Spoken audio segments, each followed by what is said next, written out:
नमस्कार, मैं बालकृष्ण मुले एक बार फिर हाजिर हूँ शहर के गलियारों में चल रही ताजा तरीन चर्चाओं के साथ। आइए सबसे पहले बात करते हैं अर्चना जायसवाल के कहे की। प्रदेश महिला कांग्रेस अध्यक्ष अर्चना जायसवाल जैसे जैसे चुनाव नजदीक आ रहे हैं वैसे वैसे प्रदेश सरकार के मुखिया यानी शिवराज सिंह के खिलाफ आक्रामक बयानबाजी के मूड में दिखाई दे रही है। आपकी बार शिव मामा की इस कांग्रेसी बहन ने ऐसा कुछ कह दिया है, सभी ने सिर पकड़ लिया है और यह सोचना शुरू कर दिया है कि क्या ऐसा भी हो सकता है। ये तो सही है कि सूबे के मुखिया यानी मामा शिवराज कांग्रेस नेताओं के साथ साथ कांग्रेस महिला नेत्रियों के भी निशाने पर है।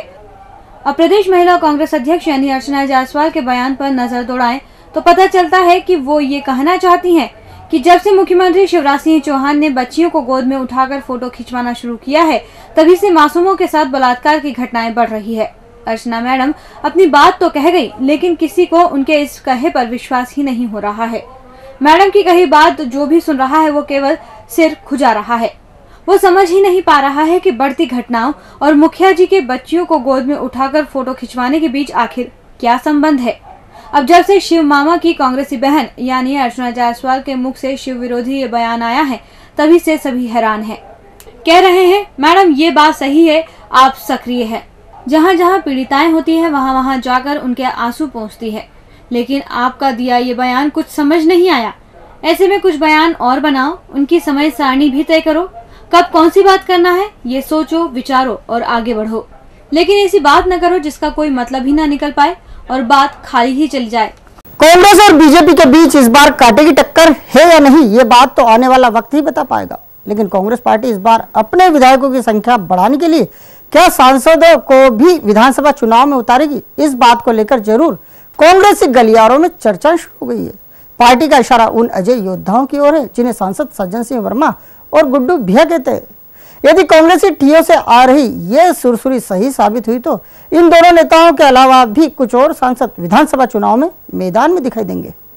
कांग्रेस हो या बीजेपी, दोनों ही राजनीतिक दल इन दिनों तू डाल डाल तो मैं पात पात का खेल खेलने में जुट गए हैं।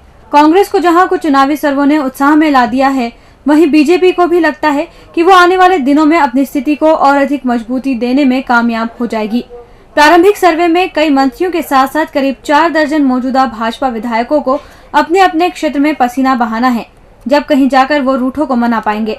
वैसे ये भी कहा जा रहा है कि कुछ विधानसभाओं में पानी सिर से ऊपर निकल चुका है, वो भी बहुत पहले ही। वहाँ तो बीजेपी विधायकों को इस तरह की सुर्खियों के बीच कांग्रेस को लगने लगा है कि यदि वो अपने चुनाव जीतने वाले नेताओं को विधानसभा चुनाव में मैदान में उतार दे तो वो एक एक सीट जीतकर पार्टी का घड़ा भर सकते हैं।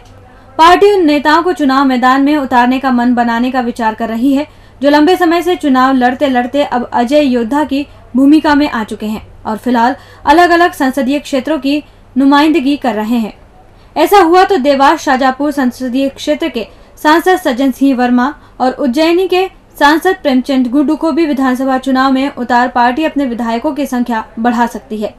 पार्टी के गलियारों में इन सब के पीछे एक राजनीतिक गणित भी बयां किया जा रहा है। कहा जा रहा है कि यदि आम चुनाव और विधानसभा चुनाव साथ साथ हुए तो दोनों चुनावों में ये नेता साथ साथ उम्मीदवार हो सकते हैं। फिर जैसी परिस्थिति बनेगी उस हिसाब से निर्णय लिया जा सकता है, या फिर केवल विधानसभा चुनाव ही हुए और 2014 में लोकसभा चुनाव हुए तो भी इन्हें विधानसभा में उतारकर पार्टी सीटें बढ़ा सकती है। ये सांसद नेता मंत्री बन जाएंगे और पार्टी को हार का मुंह देखना पड़ा तो इस्तीफा देकर सांसद बने रहने का मौका तो उनके पास बना ही रहेगा। तो कुछ समझ रहे हैं ना कांग्रेस किस तरह सीटें कबाड़ने के मूड में है। अब बस नवंबर आ जाने दो, फिर देखो इस बार क्या क्या होता है। प्रदेश के स्वास्थ्य राज्य मंत्री महेंद्र हांडिया की हालत उनकी अपनी विधानसभा में ही लंबे समय से पतली बताई जा रही है। मंत्री जी लाख विकास के दावे जताए, लेकिन उनकी ढुलमुल कार्यशैली ही उनकी कमजोरी का कारण बन उभर रही है। 5 नंबरी गलियारों में इस बार बदलाव की बयार का माहौल है। ऐसे में बीजेपी वो सारी कवायदे करते देखी जा रही है जिससे हांडिया को हारने से बचाया जा सके। वैसे कहने वाले इसे बेहद मुश्किल टास्क मान चल रहे हैं। वैसे तो महेंद्र हांडिया कोई अकेले मंत्री नहीं जिनकी हालत उनकी अपनी विधानसभा में खराब आंकी जा रही हो। प्रदेश में ऐसे दर्जन भर मंत्रियों के नाम गिनवाए जाते हैं जिनकी जीत में शंका कुशंका लगाई जा रही है। वैसे बाबा के खिलाफ लंबे समय से माहौल बनाया जा रहा है और खास बात तो ये है कि अब बाबा खुद बिगड़े माहौल के डर से मैदान में दिखाई देने लगे हैं। हमेशा विवादों से दूर रहने वाले बाबा को संभावित हार से बचाने की कवायद भी शुरू हो गई है। प्रचारित किया जा रहा है कि बाबा हार की कगार पर हैं, लेकिन बाबा को कोई ये बताने को तैयार नहीं है कि उनके सामने 5-5 कांग्रेसी दावेदार हैं, जिसमें एक चुनाव लड़ेगा और 4-4 हरवाने के लिए तत्पर खड़े नजर आएंगे। पार्टी को बाबा के हार का डर इस कदर सता रहा है कि मुखिया जी खुद अब बाबा की पीठ पर हाथ रखने पधारने वाले हैं। कार्यक्रम की रूपरेखा बन चुकी है।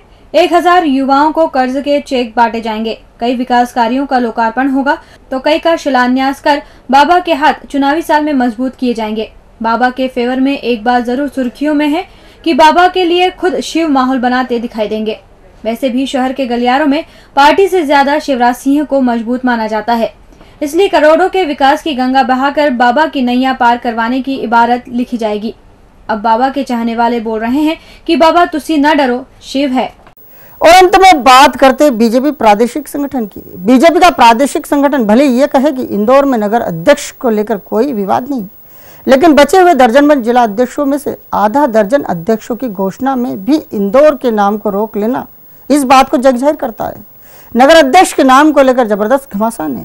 मौजूदा अध्यक्ष का नाम दूसरी पायदान पर आने के साथ ही उन्होंने फिर से गोटे बिठाना शुरू कर दिए, जबकि दूसरे से पहले पायदान पर पहुंचे मधु भिया ने अपनी ओर से कहीं भी मुंह नहीं खोला है। बीजेपी नगर अध्यक्षों का मामला 12 के आंकड़े से गिरकर 6 पर आकर टिक गया है। पिछले 5 माह से प्रदेश संगठन एक दर्जन भर जिला अध्यक्षों की नियुक्ति अटकाए बैठा था, लेकिन हाल ही में पार्टी संगठन ने 6 जिला अध्यक्षों की घोषणा तो कर दी, लेकिन उसे अभी 6 जिला अध्यक्षों की घोषणा करना बाकी है। घोषित इन 6 जिला अध्यक्षों में इंदौर को लेकर फिर कोई डिसीजन नहीं हो पाया, तो ये बात जग जाहिर हो गई कि इंदौर के नगर अध्यक्ष को लेकर पार्टी में उठापटक है। फिर भले ही पार्टी ऊपरी तौर पर यही कहते सुनी जाए कि पार्टी में इस पद को लेकर कोई घमासान नहीं है, इंदौर नगर अध्यक्ष को लेकर चल रहे घमासान की पार्टी के गलियारों में चर्चा है कि मौजूदा अध्यक्ष शंकर लालवानी का नाम अब दूसरे पायदान पर लिखा जा रहा है। नगर अध्यक्ष जैसे मामले में चुनावी गणित के चलते प्रथम क्रम पर मधु भिया का नाम लिखा जा रहा है। ये बात सुन मालवा उत्सव निपटा रहे शंकर लालवानी ने एक बार फिर प्रादेशिक नेताओं के ठियों पर अपनी कोटे फिट करना शुरू कर दी है। वैसे अब मामला जल्द ही सुलटने को है। प्रदेश संगठन ने आधा काम पहले ही निपटा दिया है। ऐसे में कहा जा रहा है बस कभी भी खबर आती ही होगी। वैसे दोनों नगर अध्यक्ष पद के दावेदार अभी भी उसी काम में लगे हैं जिस काम में उन्हें इस वक्त लगे रहना चाहिए। डीजी न्यूज के खास कार्यक्रम गलियारों से को आप यूट्यूब पर भी देख सकते हैं। गलियारों से क्या आज के अंक में फिलहाल इतना ही। ताजा खबरों के लिए आप देखते रहिए डीजी न्यूज।